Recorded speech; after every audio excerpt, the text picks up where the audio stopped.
Today, we're looking at Diamine Quartz Black. Hi, I'm Adam, and I'm an ink guy. I get inks, test them, and share the results with you. Now, Diamine Quartz Black is a black ink. To make sure I have a range of experience with this ink, I do the writing samples. I put the ink into a different pen for a day. I then put it into a Fountain Pen Revolution's Himalaya with their flex nib to take my notes for this video. Now, before we look at the writing samples, let's look at the sciencey bits. And up first is the chromatography. And I agree with Vita that I've learned a lot by doing multiple chromatographies. The one on the left is done the way it's supposed to be done. I put a line of ink down and immediately put it into water for 10 to 15 seconds. And we see that this black is black. It pushes its way up, and it's the gray you would expect for it to be watered down, and it becomes the black at the top. So this black is not a mixture that is what we often see in very dark, super rich blacks. It's very flat black is what you would expect. Now the one on the right, I let dry for 10 minutes before I dunk it into water. And what we see is there's a line across the bottom that's much more there, really staying in place. It's showing that this may have a bit of permanence to it, although the rest of the chromatography basically looks the same. Resistance tests are done to see how this ink can be expected to perform on the page, and more importantly, how hard it might be to clean from your pens. Now I let the smear dry for 3 days before testing it. Looking at the highlighter, I would avoid this ink in a note-taking situation because of how much it feathers and explodes out, and I worry about losing important things.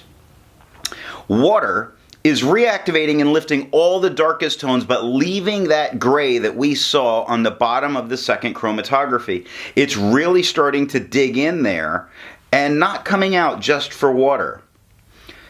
Unfortunately, Pen Flush did exactly the same thing. I'm not seeing any more response out of Pen Flush than I did out of water. It means you might need to use the 1/3 bleach solution. If you use a 1/3 bleach solution, you see it completely removes it from the paper.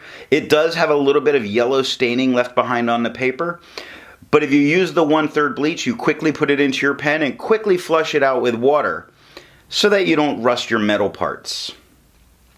For the inks I've tested, I have found the average viscosity of 2.5, with the realm of normal being from 2.1 to 2.9. Diamine Quartz Black has a viscosity of 3.05, making this a pretty dry ink. Resistance tests are done to see how this ink can be expected to perform on the page, and more importantly, how hard it might be to clean from your pen. I let the smear dry for 3 days before testing it. To find my average dry times, I use my writing samples done on Clairefontaine, Tomoe River, and Rhodia paper with the extra fine and medium nib. For the inks I've tested, I have found an average dry time of 17 seconds, with the realm of normal being from 13 to 21 seconds. Diamine Quartz Black has an average dry time of 16 seconds, making it normal. Now, let's look at the writing samples. I picked this ink up in sample form. Look at that. Look at how dark that looks in here. Like you just swirl it around, the whole thing goes completely black, like it's full. Not so much in the writing. To keep my writing samples consistent, I use a Jinhao 159 with a Goulet 1.1 stub, a Jinhao X450 with a Goulet medium, and a Jinhao X750 with a Goulet extra fine. Let's take a look at the Clairefontaine.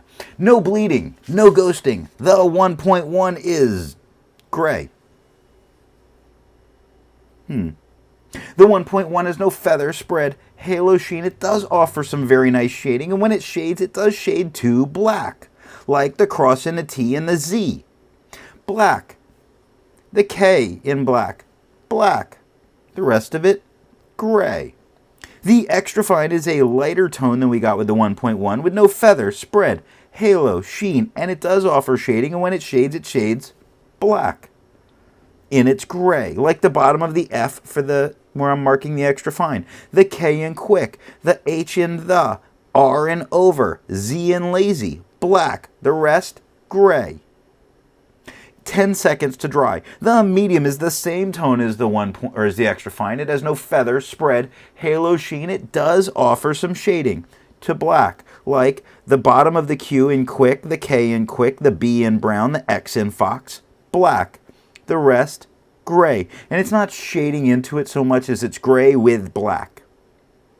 17 seconds to dry. Now the scrubby of the extra fine and the medium show us some of that color variation, and it goes gray, black, gray, black. The smear test. Look at how long those smears are. It's just kind of interesting. Long smears. You could recover it if you smeared while you were writing. The Tomoe River. No bleeding. Not too bad at ghosting on this black, gray ink. The 1.1 has no feather, spread, halo, sheen, and no shading, just a dark gray. Definitely not a black. The extra fine is a slightly lighter tone than the 1.1 with no feather, spread, halo, sheen, no shade, 17 seconds to dry. The medium is a darker tone. It's the same tone that I get with the 1.1. The medium has no feather, spread, halo, sheen, or shade, 22 seconds to dry. The scrubby for both show us no color variation. We didn't expect it and we didn't get it. The smear test you could likely recover if you smeared it sometimes. Grab it. We can just make out those lines. So I think you could recover it as a very strong maybe. Rhodia, no bleeding, no ghosting. The 1.1, no feather, spread, halo, sheen. When it shades, it goes straight black on points. Like this bottom of the B to L, black. The K, black. The A, black, although it closed in because my handwriting's crap. But look at this, gray with black spots. Not so much shading, although, you know, yes, we'll call it shading, but extra fine.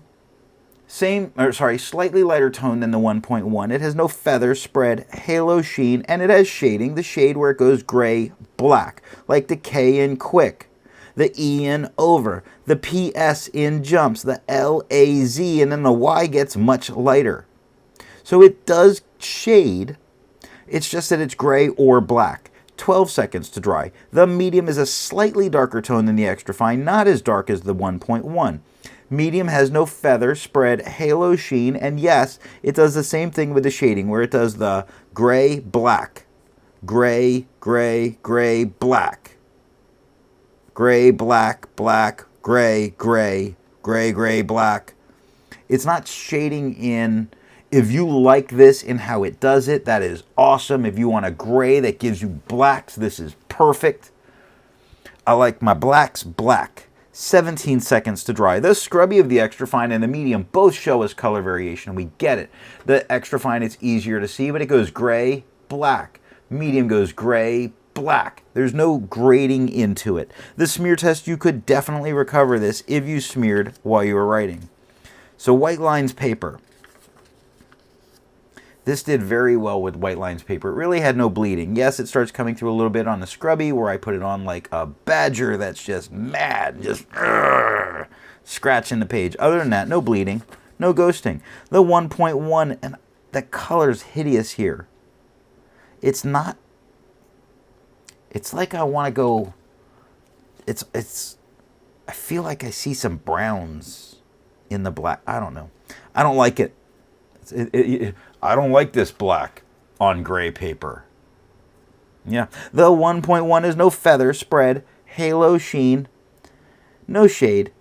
It's not black. It's just a very dark gray the whole way through. The extra fine is a slightly lighter tone. It has no feather, spread, halo, sheen, no shade, 1 second to dry. The medium is a slightly darker tone. It is right in between the extra fine and the 1.1.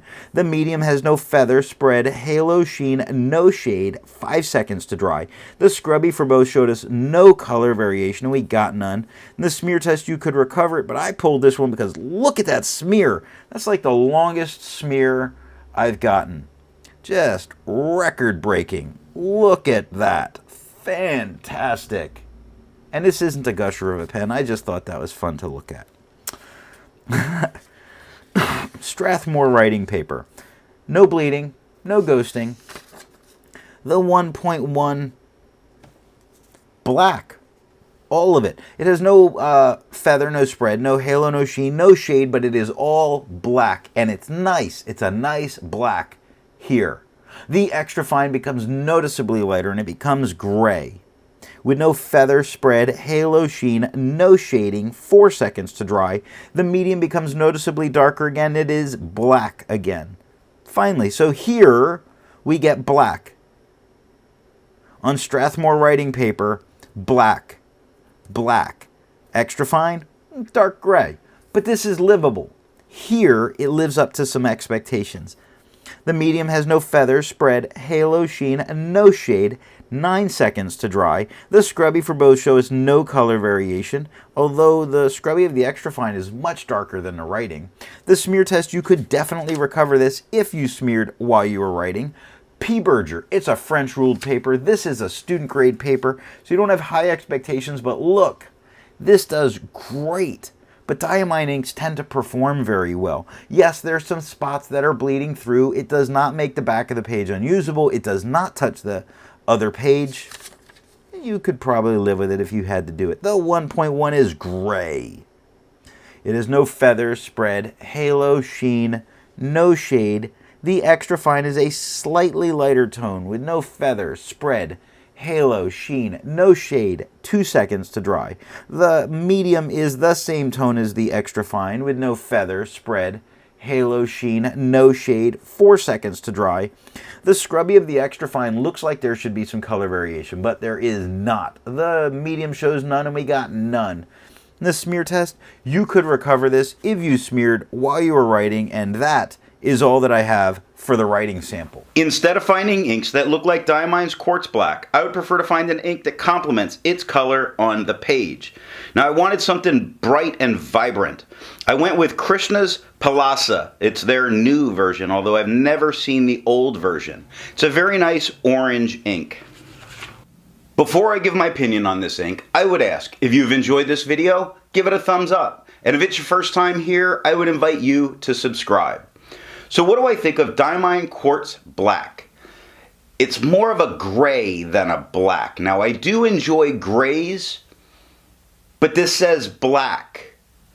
It has nice shading, but I like my blacks to be fully black. I'm not worried about shading out of my black ink. Now if you like a black ink that shades, this is a good one for you. I just see it as more of a gray. Thanks for watching.